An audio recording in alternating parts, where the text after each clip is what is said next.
So I decided to take a little bit more of a look at Arabian Nightmare with the political rules in particular, and I'm doing a scenario.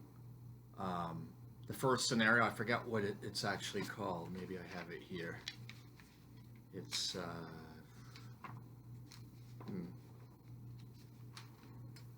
it's not the campaign game. It is Oil Scramble. August 2nd, 1990. So this somewhat corresponds with the historical event. So I'll be doing that. This game starts with 3 political turns. Even though their units are set up on the board, they really don't move unless politics moves them. And it kind of sets up, the activity.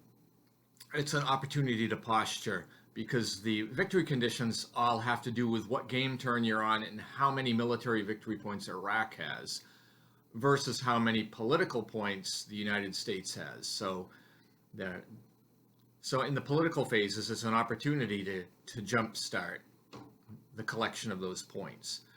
So we're going to begin with the political turn number 1.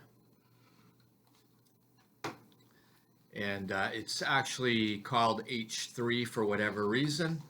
And the Iraqis get to start, and they're going to begin with a table called the Kuwaiti Gamble.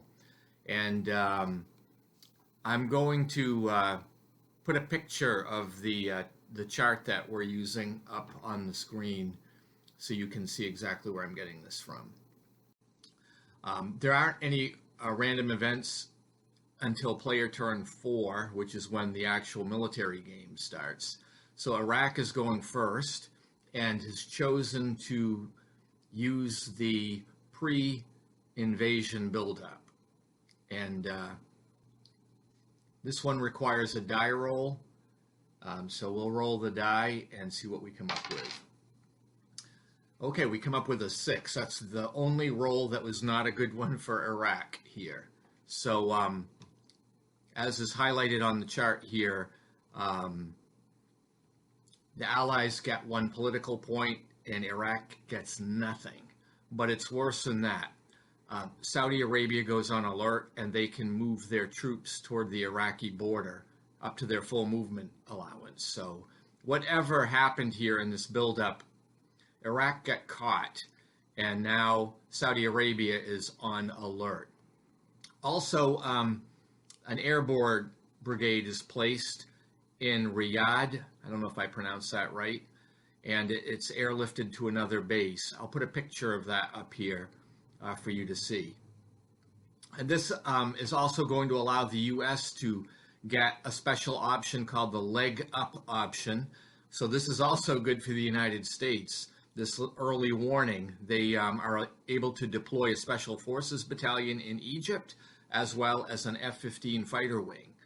So this did not work out very well for the Iraqis.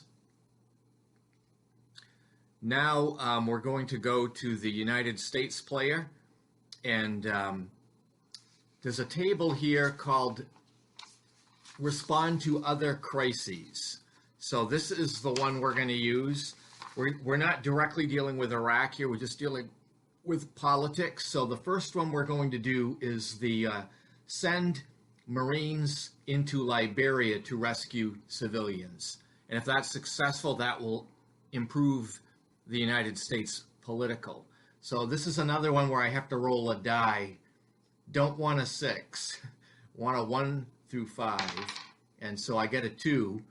And so that works out well. It's successful. The citizens are rescued, and the United States gets 1 political point added to their total. Now we go to the second segment. This is back to Iraq, and the Iraqi government is going to attempt to posture on television. And let's see what ends up happening here. So a die roll is needed here. I'll show the column. I'll highlight that for you. And we'll roll the dice.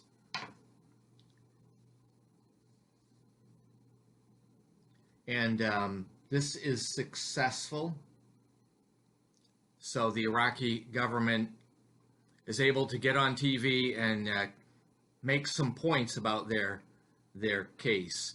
So they add a military victory point for that, and the United States actually loses a political point. So that puts them with 1 point each.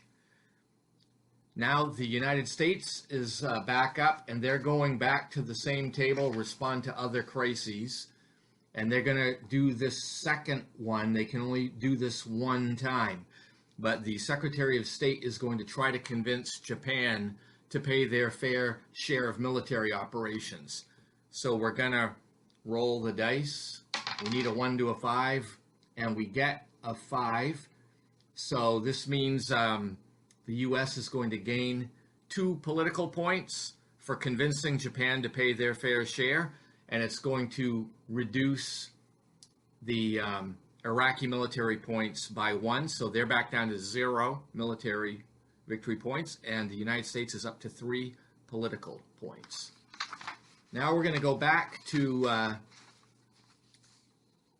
the Iraqi table, and they are going to, let's see, they are going to take Western reporters hostage. That is an automatic here. It's automatically going to give Iraq a military victory point, but it's going to, as a consequence, give the United States a political point, because it doesn't look good in the press, does it, to take reporters hostage. This can only be done one time.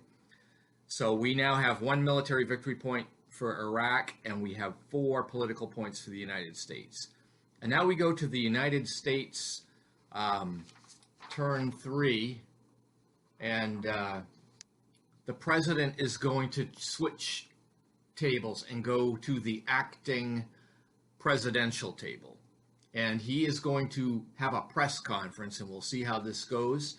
We got to roll the dice here and find out what happens. And so we get a 4. So that is a good show. So the president may gain some points. And so Iraq still has 1 military victory point, but the U.S. adds a political point, and they're up to 5 now. And we go to the 4th segment. Iraq doesn't get a 4th segment, but the United States does. So we're going to go to the respond to other crises table again.